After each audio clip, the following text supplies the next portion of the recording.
मैंने पहले ही ओके। दिशा वाली 15 या 30 ईयर्स की कुछ आती है, वो मैंने पूरी एक बार गो थ्रू कर ली थी कि सारे ओके। पीवाईक्यूज टॉपिक वाइज मैं एक बार देख लूँ, मेरे बैक ऑफ द माइंड जब मैं आपके नोट्स पढूं तो मेरे बैक ऑफ द माइंड रहे कि यार ये टॉपिक्स आर वेरी इंपॉर्टेंट, इसको मेरे को बाय हार्ट करना पड़ेगा। बाय हार्ट मीन्स मुझे रटना पड़ेगा, बिकॉज अंडरस्टैंडिंग इज गुड। आप थिंकर्स पढ़ते हो, आपको अच्छा लगता है, लेकिन थिंकर्स की बुक्स आपको याद आनी चाहिए, थिंकर्स की कोट थोड़े बहुत आपको याद आने चाहिए, तो वो एक अच्छी क्रिएटिविटी देता है आपके आंसर्स को। उसके राइट। बाद मैंने टेस्ट सीरीज ज्वाइन की, स्लीपी क्लासेस की। Hi Mukul, once again. Hello How are sir. you? Yeah. I am fine Okay. Sir. And once again, like you looking really sharp because you truly are looking very sharp and looking like an officer already. So Mukul, आपका background क्या है पहले? आपने पढ़ाई कौन सी की है? My schooling was from केंद्रीय विद्यालय number 3, I am from Jaipur.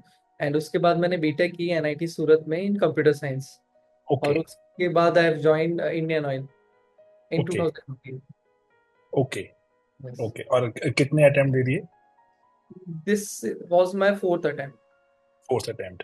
Yes. Okay. And जैसे जब आई गॉट टू नो कि आपने ऑप्शनल चेंज किया, तो वो ऑप्शनल चेंज वाला जो डिसीजन था वो कैसे अराइव हुआ? ऑप्शनल चेंज का decision was very hard because मैंने 4 इयर्स लगा दिए थे ऑलमोस्ट मैथ्स में। और हम्म। बहुत चैलेंजिंग डिसीजन था मेरे लिए वो, क्योंकि ऑप्शनल इज लाइक कि वो आपका बेबी है, लाइक आप पूरा अपने उसमें हम्म। जान लगा देते हो, उसके बाद उस बेबी को बदलना इट्स वेरी हार्ड। बट जब हम्म। मेरा 2023 का मेंस का रिजल्ट आया, उस वक्त हम्म। मार्क्स आते नहीं है, मार्क्स तो लास्ट में आते हैं। But right. When I am again preparing for maths, तो मेरे को एक कॉन्फिडेंस नहीं आ रहा था, मेरे को लग रहा था यार कि मैथ्स की वजह से ही मेरा नहीं हुआ है। और बैक ऑफ द माइंड था कि अगर मैंने मैथ्स ही कंटिन्यू रखी तो मे बी मैं सेलेक्ट भी नहीं हो पाऊंगा इस एग्जाम के लिए। तो हम्म। ऐसे ही एग्जाम के दिन on 10th of December I remember कि मैं आई एम फ्रॉम मुंबई, तो मैं मरीन ड्राइव पे बैठा था, इंट्रोस्पेक्ट कर रहा था अपने फ्रेंड के साथ कि रिजल्ट आया, अब क्या होगा लाइफ में, ये फालतू की पढ़ाई चल रही है अपनी, हम्म। कुछ फायदा नहीं है इससे अच्छा फोकस करते हैं आईटी सेक्टर में, करियर हम्म। ग्रोथ में। तो उसी वक्त एक इंसिडेंट हैपन हुआ। मैं सोच तो रही था कि सोशियोलॉजी लेनी है, बट एक पुश नहीं मिल रहा था, मतलब एक ट्रिगर नहीं था, क्योंकि वो डिसीजन मैं अकेला नहीं ले पा रहा था, मुझे कुछ ना हम्म। कुछ ट्रिगर चाहिए था। तो उस वक्त the famous IPS sir Manoj Sharma sir, जिनकी 12th ओके। फेल हुई श्रद्धा। राइट। राइट। हाँ, तो जहां मैं बैठा था उन हम जस्ट मेरे पीछे वो दोनों आके बैठे थे। तो अच्छा। ओके। हाँ, तो incidentally my friend saw them, और हमने वहां से कन्वर्सेशन स्टार्ट की उस दिन उनसे। और यही टॉपिक उठा कि हम्म। मेरा ऑप्शनल ये है, मेरा हुआ नहीं है, I don't know what to do. Then Shraddha hmm. Ma'am advise me that she has also changed her optional. तो she okay. Told me you can go ahead with changing your options, कुछ matter नहीं करता, अगर तुम्हें confidence नहीं आ रहा तो you can change hmm. Your optional. तो हम्म। उसके बाद एक बड़ा पुश मिला मेरे को कि हाँ चेंज करना चाहिए, चेंज कर भी सकते हैं। उसके बाद मैंने फर्म डिसीजन लिया कि अब तो चेंज करना ही है, और फिर मैंने चेंज कर लिया उसके बाद अपना ऑप्शन। ओके। और वो जैसे बड़ा डिसीजन है ना कि एक एक टेक्निकल सब्जेक्ट से ह्यूमैनिटीज पे मूव करना, और वो आइडियोलॉजी बिल्कुल चेंज हो जाती है ना। तो वो जो सब्जेक्ट चॉइस कैसे रही, और कि यही करना है मुझे, let's say why not anthropology और पॉलिटिकल साइंस, पब्लिक एडमिनिस्ट्रेशन? तो फर्स्ट ऑफ ऑल मैंने आइडेंटिफाई किया कि मैं I am a working professional, और मेरी शादी भी होने वाली थी उसी वक्त। मैं आई हैव डिसाइडेड अच्छा। After, I have okay. Decided on my mains result कि या तो मैं शादी करूंगा या मैं इंटरव्यू देने हम्म। जाऊंगा। तो इंटरव्यू का कॉल आया नहीं, तो आई हैव टेकन डिसीजन कि मैं शादी करूंगा। तो मेरे हम्म। पास बहुत लिमिटेड टाइम था। उस लिमिटेड टाइम पे मैंने स्टडी किया कि कौन सा सब्जेक्ट मैं 3 महीने में खत्म कर सकता हूँ। कि जनवरी ओके। में, और ये कब की बात हो रही है? जनवरी 2024 की? हाँ हाँ, दिसंबर दिसंबर 2023 पे मैंने ये मेंस का रिजल्ट आया था। उस वक्त जनवरी 2024 में मेरी शादी थी। उसी वक्त ये डिसीजन पूरा वो हुआ। तो ओके। उस वक्त मैंने यही सोचा कि मुझे ऐसा ऑप्शन लेना है जिसमें मुझे पूरी अपना 100% देना है, लेकिन बहुत लिमिटेड टाइम पे मुझे सब कुछ कंप्लीट करना है और एक ऐसा डिसेंट स्कोर करना है। तो मैंने स्टडी किया सोशियोलॉजी का। तो पेपर वन जब मैंने सिलेबस उठा के देखा, मुझे लगा इंटरेस्टिंग है काफी, तो मैं रेगुलर पढ़ सकता हूँ। और मैंने थोड़े बहुत स्लीपी क्लासेस के भी वीडियोस देख लिए उसी वक्त, लगे हाथ में, जो आपने शॉर्ट समरी डाल रखी है ना पूरी। तो मैंने राइट। तो उसी ड्यूरेशन में, शादी के पहले थोड़े ड्यूरेशन में, वो सारे वीडियोस एक बार में निपटा दिए। मैंने अच्छा, बैठा कि सही मैंने है। कहा एक बार चाहे समझ आया नहीं समझ हम्म। में आया, मैं एक बार तो ये देख ही लेता हूँ। तो हम्म। जैसे इसको देखा फिर और इंटरेस्ट बढ़ गया, फिर मेरा डिसीजन फॉर्म हो गया कि अब तो मैं सोशियोलॉजी लूंगा। तो फिर आफ्टर मैरिज मैंने फिर सोशियोलॉजी फुल स्टार्ट कर दी कि अब तो सोशियोलॉजी से ही निकालना है। ओके। हो रहा है इसे तो, और शादी की शॉपिंग वगैरह छोड़ दी? नहीं नहीं, शादी का पूरा एंजॉय किया मैंने। मेरी लव मैरिज है, तो मैंने शादी अच्छा। एंजॉय की, 2 हफ्ते की छुट्टी ली ऑफिस की, और खूब अच्छे से एंजॉय किया। शादी में कॉम्प्रोमाइज नहीं किया मैंने। ये जैसे ना बहुत ही एक डिफरेंट पर्सपेक्टिव है, अभी तक ऐसा कोई कैंडिडेट मुझे मिला नहीं कि फर्स्ट ऑफ ऑल तीन तीन चीजों पे तुम मैनेज कर रहे हो, एक तो पढ़ाई वो भी यूपीएससी की, देन एक ऑफिस एंड देन शादी। तो this is isn't it a lot to manage? It is a lot to manage, but at the same time अगर आपको डिपेंड करता है कि आप किसके साथ शादी कर रहे हो। फर्स्ट ऑफ ऑल, आप ऐसे पर्सन की शादी कर रहे हो जो आपको सपोर्ट कर सकता है, आपकी यूपीएससी की जर्नी में हेल्प कर सकता है, या फिर ऐसा कोई पर्सन है जो हर वक्त इरिटेट रहता है आपसे कि आप पूरे दिन पढ़ते रहते हो। तो आई एम लकी वन कि मेरे साथ जो था, she was also preparing for UPSC. उन्हीं नाइस। से मोटिवेशन मिला था मोस्टली कि यूपीएससी प्रिपेयर करनी है। Initially I was not inclined for UPSC, but उनसे मोटिवेशन मिला था यूपीएससी प्रिपेयर करने का। तो इसलिए थोड़ा मैनेज हो पाया कि शादी के बाद रिस्पॉन्सिबिलिटीज तो ऑफ कोर्स बहुत ज्यादा बढ़ जाती है, लेकिन अगर आपका पार्टनर सपोर्टिव हो, आपको हर छोटी छोटी चीज में हेल्प करे, मोटिवेट करे, तो वो चीज एक पॉजिटिव वे में भी निखर के आती है, जो मेरे साथ हुआ। और ना जैसे तुमने ना बहुत अच्छी बात की है, जैसे एक ना रेडिट पर एक कोई किसी इंसान, मैं वहाँ पे एक्टिव रहता हूँ वैसे, अभी टाइम नहीं निकल पाता, लेकिन अदरवाइज वहां पर ना किसी ने पूछा हुआ था कि I am a married person, बताया नहीं हुआ था लड़का लड़की, लेकिन सिंपली लिखा हुआ था कैसे मैनेज करूँ। मैं उनको वही रिप्लाई मैंने लिखा कि काफी मुश्किल है मैनेज करना एक्सेट्रा। तो अगर आप कभी वहाँ एक्टिव हुए, आपको उससे कोई दिखे, तो आप उसको बता देना कि इट्स पॉसिबल।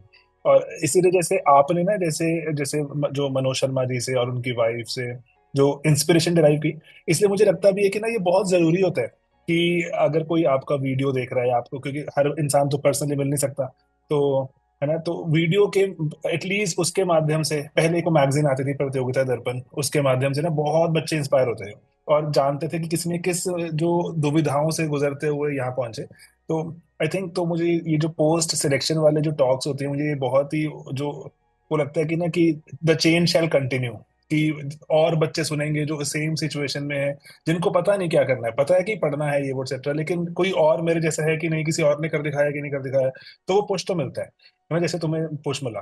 तो इसलिए मुझे तो ये बहुत सही चीज लगती है कि द चेंज शैल कंटिन्यू।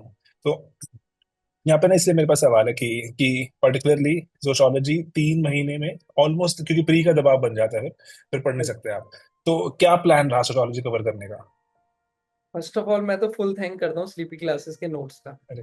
मैंने स्लीपी क्लासेस के नोट्स के अलावा कुछ नहीं पढ़ा, लिटरली कुछ नहीं पढ़ा। अच्छा। प्लस एडिशन कर सकते हो आप पीवाईक्यूज का, दैट वो तो पढ़ने ही और पड़ेंगे आपको। मैं यहाँ पे तुम्हें इंटरप्ट कर रहा हूँ, तुम्हारे मार्क्स बहुत सही हैं, टचवुड, बहुत ही अच्छा है तुम्हारा स्कोर, तो प्लीज सबको बता भी दो। हाँ, माई मार्क्स इज 270। पेपर वन में मेरे 143 है, पेपर टू में 127 है। और पेपर टू में बहुत अच्छे कम मार्क्स है। ही है, कम का यही है बिकॉज अब इतना टाइम है, कुछ ना कुछ कॉम्प्रोमाइज होगा ही आपका। तो पेपर टू में मैं हम्म, फुल, मतलब एंड तक पढ़ता गया, लेकिन वही है, थोड़ा बहुत गैप रह जाता है आपका अगर आपके पास टाइम हम्म, कंस्टेंट होता है। तो आई थिंक वो हम्म, 127 इसलिए आया क्योंकि थोड़ा टाइम कंस्टेंट हो गया। आई वॉज होपिंग कि मैं और पढ़ सकता था और अच्छा ला सकता था। तो हम्म, एंड अबाउट माई स्टडीज की सोशियोलॉजी मैंने कैसे पढ़ी है, मैंने जो स्लीपी क्लासेस के नोट्स होते हैं फाउंडेशन वाले, वो मेरे पास थे। मैंने ओके। उसको 3-4 बार, बहुत ज्यादा बार पढ़ा, 3-4 बार बहुत रिग्रेसली पढ़ा फिर मैंने। ठीक है। उसके बाद मैंने आपकी जो यूट्यूब पे प्लेलिस्ट है, वो मैंने 2 बार देखी। वो ओके। सीपी क्लासेस वाली, वो बहुत ही अच्छी प्लेलिस्ट है। अगर आपको मतलब कोई कोचिंग ज्वाइन नहीं करनी, आप उसको देख लो और आपके नोट्स पढ़ लो, बहुत ज्यादा हेल्प हो जाता है। उसके बाद यू कैन सर्च, इंटरनेट पे बहुत चीजें मिल जाती है, आपके वेबसाइट में राइट। बहुत चीजें आप कंटिन्यू एडिशन कर सकते हो। उसके बाद मैंने पीवाईक्यूज, एक दिशा की पीवाईक्यूज आती है, आपने भी रिसेंटली मेंस के टाइम निकाली थी, जो मैं कर नहीं पाया था क्योंकि मेंस के टाइम बहुत डिले हो गया था। मैंने पहले ही ओके। दिशा वाली 15 या 30 ईयर्स की कुछ आती है, वो मैंने पूरी एक बार गो थ्रू कर ली थी। ये सारे ओके। पीवाईक्यूज टॉपिक वाइज मैं एक बार देख लूं, मेरे बैक ऑफ द माइंड जब मैं आपके नोट्स पढूं, तो मेरे बैक ऑफ द माइंड से है कि यार ये टॉपिक्स आर वेरी इंपॉर्टेंट, इसको मेरे को बाय हार्ट करना पड़ेगा। बाय हार्ट मीन्स मुझे रटना पड़ेगा, बिकॉज अंडरस्टैंडिंग इज गुड। आप थिंकर्स पढ़ते हो, आपको अच्छा लगता है, लेकिन थिंकर्स की बुक्स आपको याद आनी चाहिए, थिंकर्स के कोड थोड़े बहुत आपको याद आने चाहिए, तो वो एक अच्छी क्रिएटिविटी देता है आपके आंसर्स को। उसके राइट। बाद मैंने टेस्ट सीरीज ज्वाइन की स्लीपी क्लासेस की। ओके। उसके बाद हाँ, टेस्ट सीरीज आया, was part of your test series. उसमें there is a very good initiative, मतलब बेस्ट था वो मेरे लिए। आप नाइस। रट्टाफिकेशन करके एक नोट्स देते थे, ठीक है। Right, right. तो मैं वर्किंग प्रोफेशनल हूँ, मेरे पास टाइम नहीं था सारे थिंकर्स निकाल के अपने पास करने का। मेरे को मेंटर ने भी कहा यू कैन डू, लेकिन मैंने कहा मैं तो नहीं कर पाऊंगा। तो I have contacted sleepy classes, क्योंकि टेस्ट सीरीज में इंक्लूड नहीं होती। तो मैंने उनको मेल डाला स्लीपी क्लासेस को कि आई नीड दिस रट्टाफिकेशन, प्लीज हेल्प मी। तो they help me and they send back to me. तो वो रट्टाफिकेशन I have read 8 to 9 times. Okay, वो वाह, गोल्डन नाइस। बाइबल है वो मेरे हिसाब से। अगर आप जा रहे हो एग्जाम देने और आपने हल्का भी सोशियोलॉजी पढ़ रखा है, तो आप रट्टाफिकेशन वाली पीडीएफ, 2 पीडीएफ है वो आप पढ़ लो। आपका मोस्टली आपका ये चांसेस आप 250 क्रॉस कर ही जाओगे, इतनी नाइस। अच्छी। तो ये रट्टाफिकेशन की हेल्प हुई। उसके बाद करंट अफेयर्स भी मैंने मेल करके स्लीपी क्लासेस से मांग लिए थे, तो उन्होंने ओके। वो, हाँ, तो वो नोट्स भी उन्होंने शेयर कर दिए थे। तो मैंने एक बार स्किम कर लिया था, मैंने उसके नोट्स नहीं बनाए थे, लेकिन एक बार स्किम कर लिया था कि अगर किसी टॉपिक में मेरे पास कोई ऑप्शन होगा ऐड करने का, कि यार करंट अफेयर जैसे कास्ट का टॉपिक हुआ, सेंसस का टॉपिक हुआ, एससी कास्ट में क्रीमी लेयर का कोई टॉपिक हुआ, तो मैं कुछ नए थिंकर्स डाल पाऊँ। तो इसलिए एक बार मैंने इसको किया था, लेकिन वो भी मुझे याद नहीं हुआ था, बिकॉज बहुत ज्यादा था मेरे दिमाग, मेरे को याद करने का बहुत ज्यादा टॉपिक थे, सब कुछ याद कर नहीं सकता था मैं। तो आई हाईली रिलाइड ऑन रट्टाफिकेशन पीडीएफ। नाइस। और 8-9 बार पढ़ना तो लाइक दैट्स कमेंडेबल। वो तो आप खुद ही रास्ता अपना खुद बना रहे हो ना फिर, कामयाबी का। तो जो मैं वैसे चाहता हूँ बताना कि वो नोट्स तो शायद और बच्चों के पास भी होंगे, लेकिन इतना इफेक्टिवली यूज कर पाना वो खुद का फिर एंथो चाहिए होगा। Because I really that. Because market में सोशियोलॉजी के खूब सारे नोट्स है, टॉपर्स के भी खूब सारे नोट्स है, जो कि मैं इस बार पढ़ रहा था। इस बार आई वाज ट्राइंग कि जितने भी टॉपर्स के नोट्स है ना, उसमें से I pick out many thinkers, और मैं एक जगह कंसोलिडेट कर लूँ। मैंने सारे कंसोलिडेट भी कर लिए, फिर बाद में रिजल्ट आ गया तो अभी उसको पढ़ नहीं रहा मैं। ओके, अच्छा, अटेम्प्ट दे रहे हो इस बार? हाँ, इस बार मोस्टली नहीं दे रहा मैं। अच्छा, हाँ, ठीक है, exactly that's a good idea. मतलब वही चाह रहा था कि थोड़ा ना अभी खुद को भी टाइम देना जरूरी है। एज Yes, एज कितनी है अभी आपकी? मेरी 28 हो गई सर। अभी तो है अटेम्प्ट्स के ना, अगर कभी देना हुआ। ओके। और तो आईपीएस मिल जाएगा कि आईआरएस मिलेगा? Sir it depend sir, IAS IPS में से एक मिलना चाहिए। अच्छा, नाइस, हाँ। बहुत बढ़िया। ओके। तो फिर तो आई गेस, हाँ, फिर तो जो थोड़ा वैसे भी ना प्रेशर ऑफ हो जाता है कि हाँ ठीक है, कि और rather I would say IRS sorted life होती है ज्यादा। हाँ, मतलब हाँ, will will cut this section, है ना। हाँ, कि जो इस पे कहीं आईपीएस समाज नाराज ना हो जाए। हाँ, लेकिन स्टिल हाँ, आईआरएस ज्यादा सॉर्टेड जॉब होती है। You will enjoy it more. हाँ। और जो ओके, बाकी कमिंग बैक टू, जैसे जो सबसे जो बड़ा सपोर्ट सिस्टम कौन रहा थ्रू आउट? सपोर्ट सिस्टम तो most of the support system was come from my family. मेरी वाइफ से था, मेरे फादर मदर से था, ब्रदर से था। उसके अलावा आई थिंक बहुत इंपॉर्टेंट पार्ट है कि आप किसके साथ रह रहे हो, मीन्स आपका एनवायरनमेंट कैसा है। जैसे मैं स्टडीज कर रहा था, तो मेरे 2-3 फ्रेंड्स थे जो बहुत क्लोज थे, दे आर ऑल्सो स्टडिंग, और दे आर वेरी फोकस्ड। वो ओके, बहुत यूपीएससी, यूपीएससी पढ़ रहे यूपीएससी हैं? में, यूपीएससी में प्रिपेयर कर रहे थे वो। एक कुछ ओके। फ्रेंड कॉलेज के थे, कुछ फ्रेंड ऑफिस के थे। तो वो हमेशा हम बात करते रहते थे कि कैसे पढ़ना है। प्रीलिम्स पास में आता था तो हम जोक करते थे, यार प्रीलिम्स तो क्या है, प्रीलिम्स तो, प्रीलिम्स से कुछ नहीं होगा, प्रीलिम्स हो जाएगा। हम एक दूसरे को मोटिवेट करके, प्रीलिम्स का जो प्रेशर होता है वो बहुत पाइल अप हो सकता है आपके, क्योंकि पता नहीं क्या होगा राइट। या नहीं होगा, किस टाइप के क्वेश्चन आएंगे। मेंस में तो आपको आइडिया होता है कि आप राइटिंग अगर अच्छी कर रहे हो तो मोस्टली अगर सारे क्वेश्चंस आप लिख के भी आ गए तो इंटरव्यू का कॉल आ जाएगा। लेकिन प्रीलिम्स बहुत ट्रिकी भी होता है। तो उस वक्त हम एक दूसरे को मोटिवेट करते थे कि अरे हो जाएगा, कुछ नहीं होता, ये तो प्रीलिम्स ही है। तो इस टाइप से ये बहुत हेल्पफुल रहता है एक जर्नी में कि आपके राइट। आप अकेले प्रिपेयर करोगे तो it is very hard, it is not impossible, but it is very hard.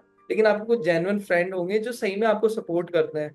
Because if I am selected and they are not selected, still they are happy कि यार मेरा दोस्त सेलेक्ट हो गया है, बहुत अच्छी बात है। तो ऐसे नाइस, नाइस। फाइंड करना बहुत बहुत जरूरी है इस प्रिपरेशन में। तो सेम ऑप्शनल से है या डिफरेंट ऑप्शनल है? मेरा डिफरेंट ऑप्शन है हमारे सबके। ओके। मैंने पहले एंथ्रो लेने की सोची थी, लेकिन फिर मिस गाइडेंस की वजह से मैंने मैथ्स ली।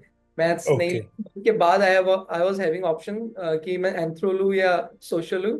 मेरे फ्रेंड के पास एंथ्रोपोलॉजी थी, ही वाज सेइंग कि एंथ्रोपोलॉजी ले लो। लेकिन फिर मैंने डिसीजन लिया कि मेरे को सोशियोलॉजी लेनी है, जो कि 3 महीने में मैं अपना पूरा 100% देके खत्म कर सकूँ। I have taken. नाइस। वैसे एंथ्रो भी बहुत रैपिडली कवर हो जाती है, लेकिन उसमें थोड़ा सा वो बायो वाला कंपोनेंट है, वो तो थोड़ा सा कई बार ना कि जो लगता है कि नहीं नहीं छोड़ देते हैं, तो एक्चुअली अदरवाइज मैंने सो। इसलिए सोशियोलॉजी भी ली थी। जब मैं सोशियोलॉजी यूट्यूब में सर्च किया था ना, तो आपकी वीडियोस आ गए थे पूरे प्लेलिस्ट। एंथ्रो में ऐसा कोई वीडियो नहीं था, और मैं ओके। कोई ज्वाइन नहीं कर सकता फाउंडेशन कोर्स, मेरे को क्विक कुछ चाहिए था। तो आपके सारे वीडियोस आ गए थे स्लीपी क्लासेस वाले, तो फिर मैंने कहा कि एक बार देख लेता हूँ। फिर देखा एक बार तो इंटरेस्ट बन गया, फिर मैंने ले ली बस।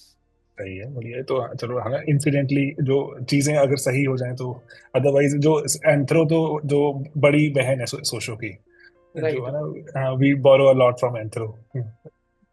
Right, okay. तो और अभी जो पोस्ट सिलेक्शन सबसे पहले जैसे क्या रिएक्शन था कि रैंक देख के क्या लगा कि ओके, पहले तो कई बार ऐसा होता है, मतलब मैं आपको थोड़ा आइडिया दे रहा हूँ, कई बार ऐसा होता है कि ओ यार, जो ये रैंक ये वाला क्यों नहीं है, कई बार होता है थैंक गॉड लिस्ट में नाम तो आ गया।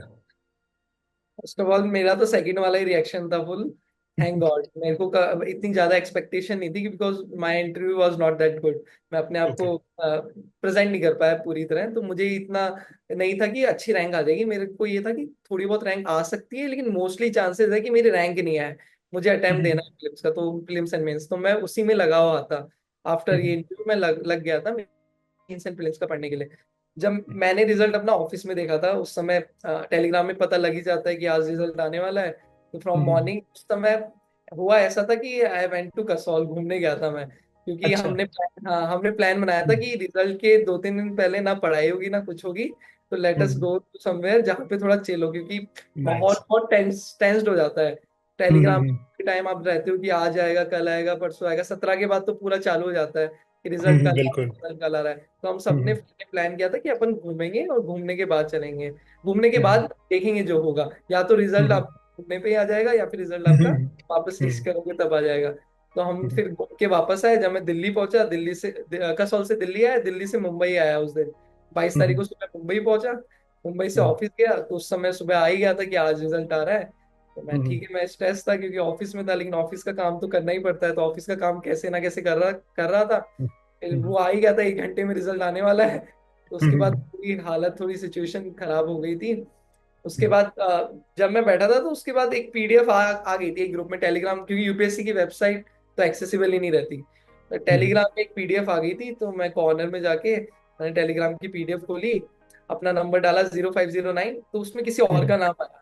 शुरू में कोई 0509 करके कुछ था, तो उसका नाम आया। तो मैंने कहा भाई अब तो हुआ नहीं मेरा, सो आई एम नॉट सिलेक्टेड। लेकिन फिर मैंने हिम्मत करी कि नेक्स्ट करता हूँ मैं। तो मैंने क्लिक ऑन नेक्स्ट, तो वहां पे मेरा 229 रैंक आ गई। तो आई वाज वेरी हैप्पी कि यार लकीली हो गया इस बार। इस साइकिल से थोड़ा पॉज ले सकते हैं अपन। तो राइट। जैसे रिजल्ट आया, वो आया रैंक, फिर मैं श्योर नहीं था, मुझे लगा कि फेक पीडीएफ तो नहीं है। तो I waited for 5 minute, multiple Telegram से पीडीएफ आई, उस सबको खोला, अपने फ्रेंड्स को बोला कि चेक करो मेरा। कुछ फ्रेंड्स के कॉल के आगे तुम्हारा नाम है, उसके बाद आई वाज श्योर कि यार चलो हो गया। नाइस। फिर बाद में वाइफ को कॉल किया, फैमिली को कॉल किया, उसके बाद ऑफिस में सबको बताया। Nice nice. ये तो है ना, जो once in a lifetime जो चीज है। इसके बाद मैं आपको मतलब मुझे ऐसा लगता है कि देयर इज अ स्टूडेंट जिनका रैंक इंप्रूव किया, तो वो बोल रहे थे लेकिन जो फर्स्ट टाइम रैंक आया था वैसे फीलिंग नहीं है। मैंने बोला हाँ एग्जैक्टली, दिस इज अनपैरेलल्ड। हाँ, कि इतना आप क्रेजीनेस करते हो, इतना टाइम लगाते हो। ओके। तो और जैसे स्लीपी क्लासेस का कोई और अपार्ट फ्रॉम सोशियोलॉजी कोई इनिशिएटिव फॉलो किया हो? आई थिंक स्लीपी क्लासेस का एक और बेस्ट इनिशिएटिव है, that is PR, prelims PYQ. तो मैं तो राइट। खुद रिलाइट करता था उसकी पीवाईक्यू में, बहुत स्ट्रक्चर्ड वे में पढ़ाया था। लिटरली मैंने इस बार भी देखा है आपकी पीवाईक्यू, जब तक अच्छा। रिजल्ट नहीं आया था उस time मैंने फिनिश किए थे पीवाईक्यूज। ज्योग्राफी का पूरा खत्म किया था, पॉलिटी का देख लिया था, और एक हिस्ट्री का देख लिया था। तो मैं ओके। जो पीवाईक्यू फिल्म्स है वो फॉलो कर रहा हूँ 2022 से। आई थिंक आप ही थे first one, sleepy was the first one जिन्होंने पूरा डाला था पीवाईक्यू फ्री ऑफ कॉस्ट। बाकी राइट। जगह फ्री ऑफ कॉस्ट नहीं था। तो मैंने फुल्ली रिलाई किया था PYQs for in for your platform. उसके अलावा पीवाईक्यूज में और भी खुद से भी करता था सॉल्व, पूरी जो 2022-23 खुद से भी लगाता था। लेकिन मैं वीडियो जरूर देखता था आपके, तो दैट आल्सो हेल्प मी। और जैसे एक एक ना मेरे पास मन में सवाल आ रहा है कि ना कि जैसे सोशो ऑप्ट करने का कुछ और जीएस वगैरह में या जो ऐसे में फर्क पड़ता है कि ऐसे ही है, मतलब वो कहानी है? मैं अपना एक्सपीरियंस शेयर करूँ तो मुझे तो टाइम ही नहीं, मैं 3 बार 2 बार मेंस दे चुका था। तो मेरे दिमाग में तो ऐसा कुछ था ही नहीं कि ये सोचो यहाँ हेल्प करेगा वहाँ हेल्प करेगा। मुझे तो ऑप्शनल में ड्रास्टिक चेंज चाहिए था, बिकॉज मेरी प्रैक्टिस हो गई थी ऐसे और सोसाइटी की। उसमें मेरे को पता ही था मुझे क्या लिखना है, उसमें डिसेंट स्कोर भी आ रहे थे। तो मैंने प्री कंसीव नोशन नहीं लिया कि यहाँ या वहाँ हेल्प करेगा। लेकिन one thing I want to share कि अगर आप ऐसी ऑप्शनल लेते हो, अदर ऑप्शनल भी होगी ऐसी, तो आपका जो माइंड है ना वो ब्रॉड हो जाता है। तो जब आप जीएस के आंसर्स लिखते हो ना, आप सोचते हो यार ये चीज है तो ये चीज और लिख सकते हो आप। मतलब आप डायमेंशन और खोल पाते हो अगर आपका जीएस सब्जेक्ट मतलब ऑप्शनल सब्जेक्ट एक जीएस ओरिएंटेड होता है। तो ये जरूर हेल्प किया मुझे इस बार के मेंस में। ये बात बिल्कुल सही है, क्योंकि ना जैसे मेरा भी इंजीनियरिंग बैकग्राउंड है, तो ये तो हमेशा ही रहता है कि ना कि जो ह्यूमैनिटीज पढ़ के जो एस्पेक्ट पता लगते हैं वो इंजीनियरिंग में हमें हमें पढ़ाई ही नहीं जाते, वो सब पार्ट ऑफ करिकुलम ही नहीं है जितना हम एक्सटेंसिवली किसी ह्यूमैनिटीज में देखेंगे। तो ये तो बिल्कुल सही पॉइंट बोल रहे हो कि ब्रॉडनिंग ऑफ योर हराइजन तो हो जाती है। Right right. राइट। और anything that you would want to share, let's say कि कोई लो मोमेंट ऐसे था कि जैसे आपने बताया एक दो पहले वाला जो आप सर से मिले, और या कोई और ऐसा लो मोमेंट आपको लगा कि लेट इट बी, ये हो गया, जो साल बीत गए। लो मोमेंटम मोमेंटम मोमेंट्स तो खूब सारे थे। जैसे कि मैं हम्म। बताऊं, मैं टेस्ट सीरीज ज्वाइन की थी स्लीपी क्लासेस की। उसमें मेरे कभी भी अच्छे मार्क्स नहीं आए। अच्छा। हर ओके। हर स्लीपी क्लासेस की हम्म। टेस्ट में मेरे मार्क्स बहुत कम रहते थे। लास्ट तक मेरे मार्क्स बहुत कम थे। तो आई वाज कि अब तो इसमें अच्छे नहीं आ रहे, मेंस में अच्छे नहीं आएंगे। लेकिन मुझे ये था कि एंड में जाके है ना, पहले से ही मैं ये सोचता था, मेरी थिंकिंग यही थी, चाहे कितने भी नंबर आ रहे हो आपके मॉक में, हम्म। एंड में आपको अपना 200% देना है। और उसको अगर 200% देना है तो आपको पॉजिटिव रहना ही पड़ेगा, कितने भी नंबर आए, राइट। और उससे सीखना ही पड़ेगा। तो वो मैंने अप्लाई किया कि उस वक्त मेरे को लगता था यार इस बार तो होगा नहीं, बिकॉज आपने सोशल चेंज की है, आपने शादी की है, आप वर्किंग प्रोफेशनल हो, उसके बाद बहुत सारी रिस्पॉन्सिबिलिटीज बढ़ गई है। ऐसे ही थोड़ी निकल जाता है यूपीएससी। ऐसे निकल जाता तो हर कोई निकाल लेता 3-4 महीने में। तो ये वाले पॉइंट्स हमेशा रहते हैं दिमाग में जो आपको लो करते हैं कि आपका नहीं निकलेगा, नेगेटिविटी आपकी रहती है। लेकिन एट द एंड आपको कुछ ना कुछ हिंट मिलता रहता है कि नहीं यार, निकल सकता है, हो जाएगा। चलते रहो, प्रोसेस में फॉलो करो। कुछ वीडियोस देखिए, जैसे स्पिरिचुअल वीडियोस में मैं देख लेता था, जैसे प्रेमानंद महाराज जी है, उनके कुछ राइट। वीडियोस देख लेता था मैं। तो उसमें वो हमेशा कहते थे कि प्रोसेस पे फोकस करो।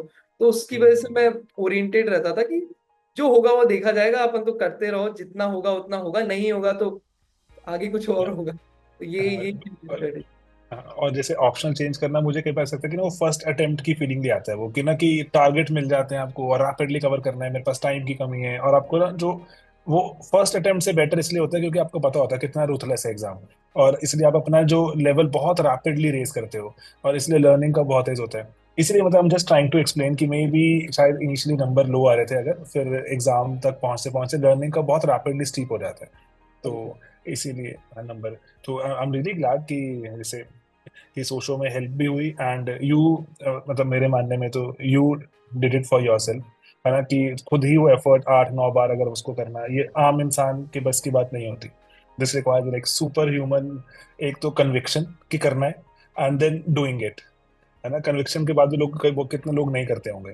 तो this is like really really glad and like जो हार्टनिंग टू नो कि ऐसा हो रहा है, ऐसे कर रहे हैं बच्चा, रैंक आ रहे हैं। तो और one of the highest scores हैं अभी, जैसे मेरे बहुत बच्चों से मेरी बात हुई है, तो 270 is one of the highest scores this year. इतने जो नंबर जो ऑप्शनल में आए नहीं है, बहुत ही बढ़िया लगा। और anything anything that you want to say maybe to future aspirants जो इसको शायद देख रहे हो वीडियो को। फर्स्ट ऑफ ऑल, मतलब मेरी जर्नी से मुझे यही समझ में आया है कि यूपीएससी एक एग्जाम है, और वेरी हाईली कॉम्पिटिटिव एग्जाम है। बहुत लोग आ रहे हैं यहाँ पे एग्जाम देने, बहुत बड़े बड़े सपने लेके आ रहे हैं कि ये हो जाएगा वो हो जाएगा, लेकिन जब वो घुसते हैं तो उन्हें रियलिटी पता लगती है कि इट इज टफेस्ट एग्जाम। यहाँ पे इतना कंपटीशन है, साइड वाला आपका बहुत ज्यादा पड़ रहा है, लेकिन वो एक इंस्टीट्यूट में ये साइड वाला है, मल्टीपल क्लासेस है, मल्टीपल कोचिंग इंस्टीट्यूट है, मल्टीपल स्टेट है। तो बहुत ज्यादा हाईली कंपटीशन है। तो मेरा एडवाइस यही रहेगा यंगस्टर के लिए जो डायरेक्टली आना चाह रहे हैं, अगर आपका फाइनेंशियली बैकग्राउंड बहुत स्ट्रांग है, अच्छा है, और आप चाहते हो कि फैमिली आपको सपोर्ट कर सकती है अच्छे से, तो आप डायरेक्टली यूपीएससी की प्रिपरेशन कर सकते हो। या फिर आपको बहुत ही ज्यादा झील है कि आपको नहीं सिर्फ यही करना है, तो आप यूपीएससी डायरेक्टली प्रिपेयर कर सकते हो। लेकिन मेरा एडवाइस यही है, अगर यूपीएससी से पहले कोई आपके पास ऑल्टरनेटिव हो, एक वर्क एक्स हो, उससे क्या रहता है, अगर यूपीएससी नहीं भी हुआ तो you can again return to the your work ex. Right. इसलिए मुझे ये एडवाइस रहता है, क्योंकि आई हैव सीन पीपल जो मेरे से भी इंटेलिजेंट है, मेरे से भी बहुत बहुत ज्यादा इंटेलिजेंट है, लेकिन उनका यूपीएससी नहीं निकल रहा।